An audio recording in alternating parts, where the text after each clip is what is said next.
switch to the Browns real quick, Go Brandon, ahead. because I know you're not a Browns fan, but I'm just gonna try and go over this real quick. The Cleveland Browns did not have a first or second round pick because their first round pick went to the Houston Texans in the deal for Deshaun Watson. We also do not have a first round next year, and then we will finally get round ones back.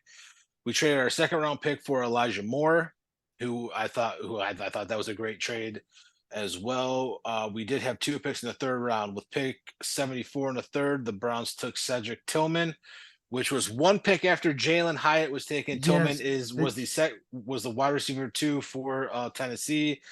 But I have talked to a lot of Tennessee fans who think that Tillman is the better wide receiver. He interesting. is he is 6'4".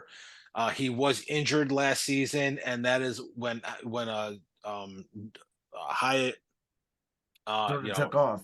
we had took off.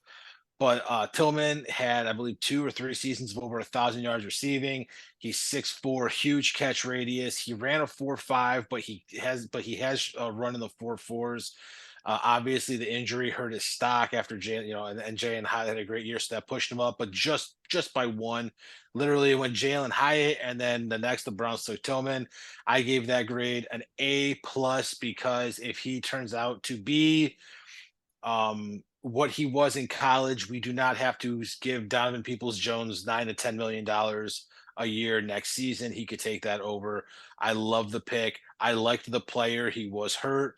I did have him as a third round pick, and that's where he went to the Cleveland Browns. Number 98, the Cleveland Browns selected Siaki Ikia, Yeah, defensive lineman from Baylor.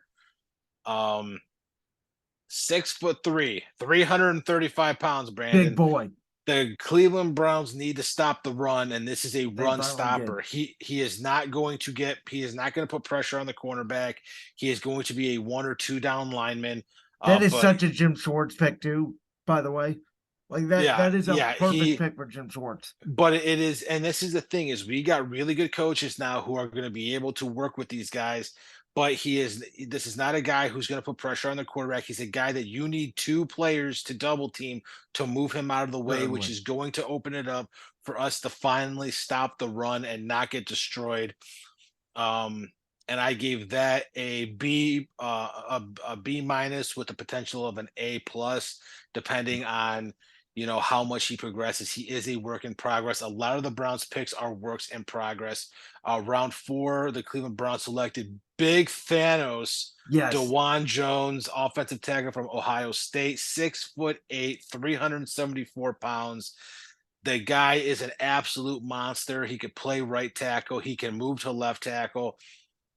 He is going to be someone who Bill Callahan is going to fall in love with. Absolutely. The offensive line whisperer.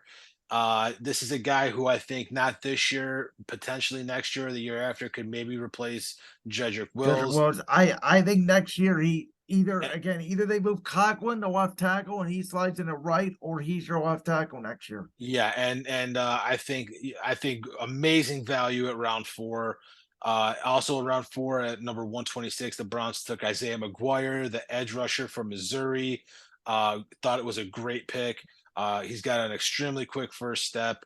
He had 7.5 sacks last season, two forced fumbles. He's 6'4", 260. He's going to learn a lot from Myles Garrett. I gave that a B- with the potential for a B+.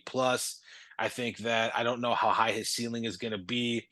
I don't think he's going to ever be a world beater, but I think that he might be able to get you 7 or 8 sacks a year.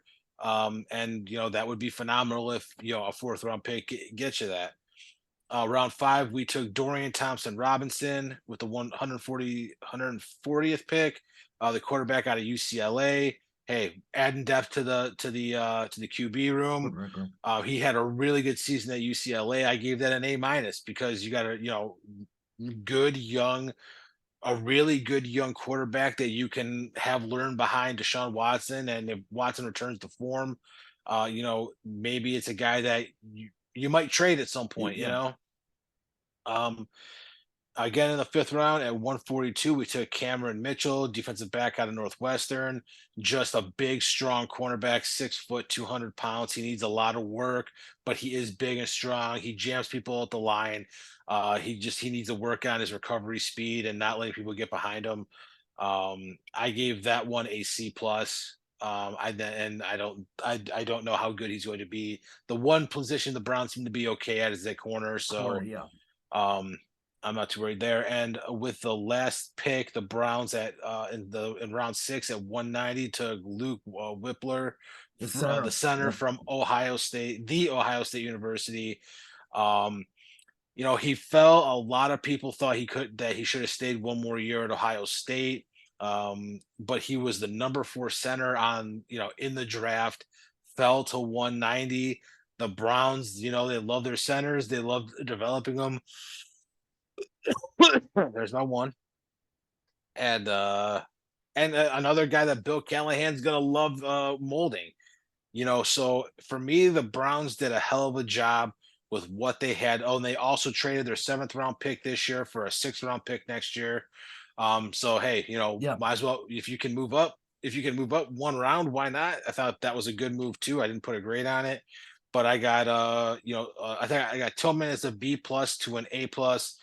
I got Siaki Akia from a B to an A, Dewan Jones B to an A, McGuire C plus to B plus, Dorian Thompson-Robinson is an A minus, Cameron Mitchell as a B minus, and Luke Whippler as I have him at a B to an A. So I would give the Browns A minus for their draft for what they did. I am throwing in there the trade in the seventh The trade. round, trading up to get higher draft capital for next year. Never a bad thing. 7th round, you might not you're probably not going to find who you want. Completely agree. 6th round, maybe you can package 2 6 rounds, try to move up to 5 or something. So I think that they did a fantastic job. Do you like that clip from the Brains World podcast? If so, make sure you go down there and hit that subscribe button. While you're down there hitting the subscribe button, make sure to also hit the notification bell so you never miss another upload. And make sure you check out all the other clips from the Brains World podcast right here on YouTube.